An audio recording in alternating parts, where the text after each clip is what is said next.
విన్నాడా? నీలాంటి వాళ్ళ ప్రార్థన కూడా వింటాడా?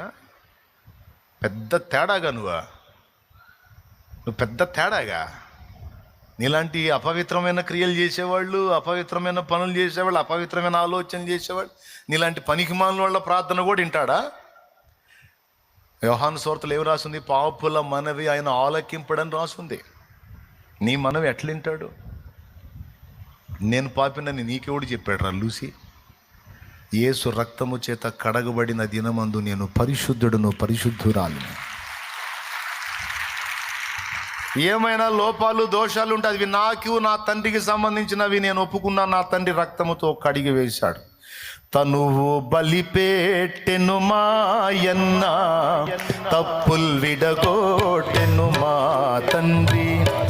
తనువు బలిపేట్టెను మాయన్న, తప్పుల్ విడగొట్టెను మా తండ్రి. మనసులో సాక్ష్యమిట్లున్నా, మనసులో సాక్ష్యమిట్లున్నా, మనుజులెట్లన్నను మాకేమి. యెహోవా మా తండ్రి కాడా, యేసుడు మాయన్న కాడా. యెహోవా మా తండ్రి కాడా, యేసుడు మాయన్న కాడా. దేవునికి స్తోత్రం.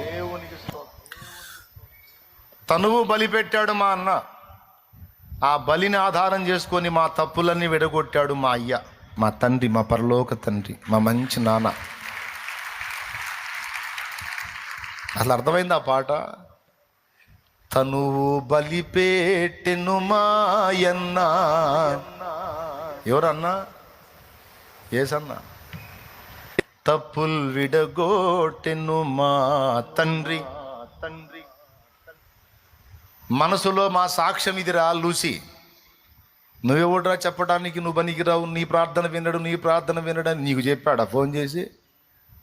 పనికి మళ్ళోడా?